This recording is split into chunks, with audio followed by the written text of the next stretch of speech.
Selamat siang, pagi, sore, atau malam. Perkenalkan nama saya Nalendro. Dalam video kali ini kita akan bahas mengenai sampling, nilai rate, dan convolution. Nah, kalau kita ngomongin sampling, nilai rate, dan convolution, pasti ada hubungannya dengan sinyal.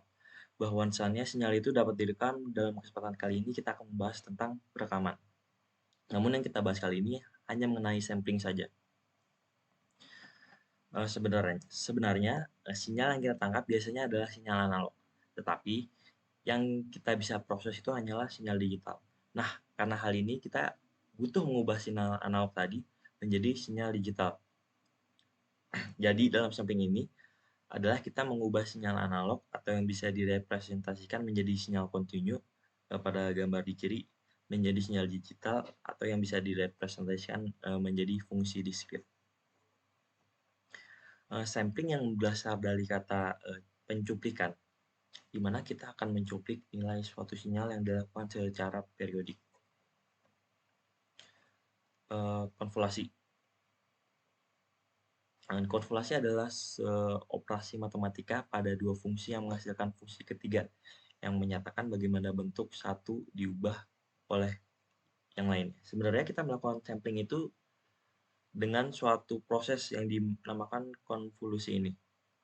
Jadi di sini kita akan menggabungkan suatu fungsi kontinu f dan dengan suatu fungsi impuls g. Lalu akan menghasilkan sebuah fungsi hasil konvolasi baru, yaitu sebuah fungsi diskrit. Selanjutnya konvolasi secara matematis.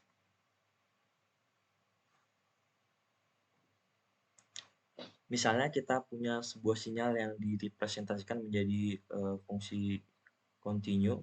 Di sini kita namakan fungsi mt. Lalu selanjutnya kita juga punya fungsi ct, di mana ini adalah fungsi impuls dengan persamaan sebagai berikut. Selanjutnya kita ingin melakukan konvolasi kepada kedua fungsi tersebut menjadi fungsi baru, yaitu fungsi st, dengan mengalihkan fungsi mt dengan fungsi ct.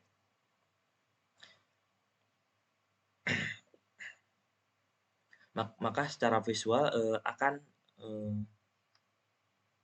menjadi fungsi dengan grafik demikian. Jadi selanjutnya bila kita bedah fungsi st tadi dengan mentransformnya menjadi suatu fungsi.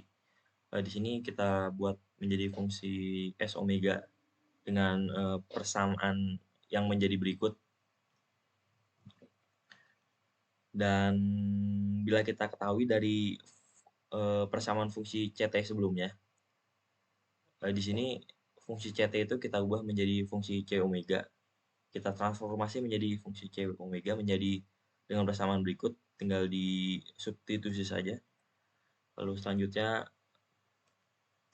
kita akan mensubstitusi fungsi c omega tadi ke dalam fungsi sebelumnya, yaitu ke sini, dan akan menghasilkan hasil seperti ini. Nah, setelah kita melakukan fungsi ini, sebenarnya kita tinggal melakukan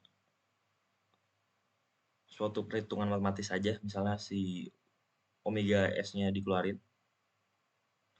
menggunakan sifat, lalu omega s per 2pi ini sama dengan 1 per ts yang sudah dijelaskan sebelumnya.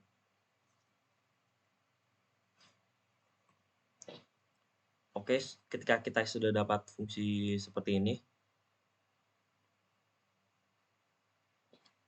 kita tahu bahwa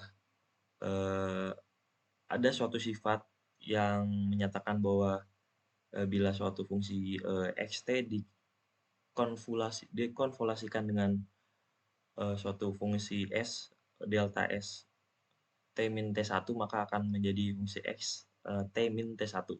Nah, fungsi ini itu sama dengan fungsi yang sudah dijabarkan di atas ini.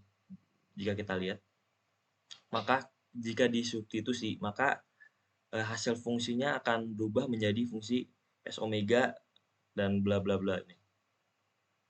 Ini adalah fungsi derivnya. Jika si sigmanya kita jabarkan lagi, maka kita akan mendapatkan fungsi S omega dengan fungsi deret berikut, di mana saat n sama dengan 0 di sini, n sama dengan 1 di sini.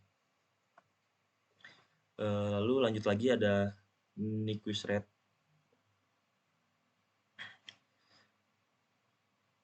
Nyquist rate sendiri menyatakan bahwa suatu sinyal yang akan disampling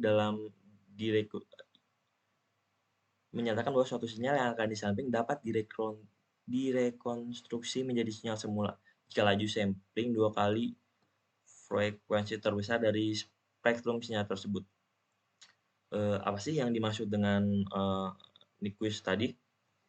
Oke, selanjutnya mungkin kita ada hubungannya dengan persamaan yang kita telah dapatkan tadi dengan fungsi deret yang sudah kita jabarkan sebelumnya. Maka kita akan mendapat sebuah grafik dengan bisa kita lihat di sini.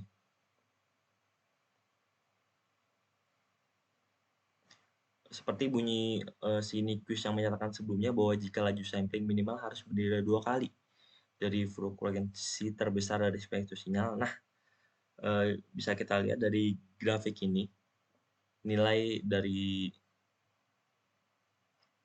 omega m itu bisa kita ibaratkan laju sampling, dan omega s di sini bisa kita ibaratkan frekuensi terbesarnya. Lihat ini ada puncaknya, bisa kita lihat.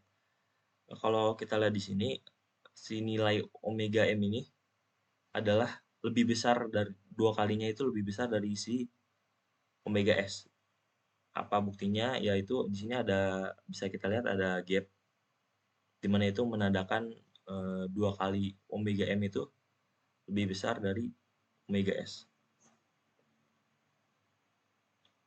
Nah, kasus selanjutnya itu adalah bertentangan dari yang Nyquist katakan, di mana si omega m nantinya ini akan lebih kecil dengan omega s. Maka grafiknya itu akan berbentuk seperti ini. Jadi ada irisan gitu,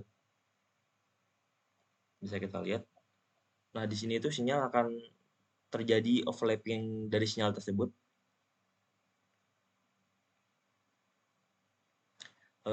Seperti yang Nyquist katakan, karena ini sinyal itu akan berakibat tidak bisa rekonstruksi kembali menjadi sinyal aslinya, dan nantinya bakal muncul sinyal baru yang dapat mengakibatkan aliasing atau gangguan dari sinyal tersebut.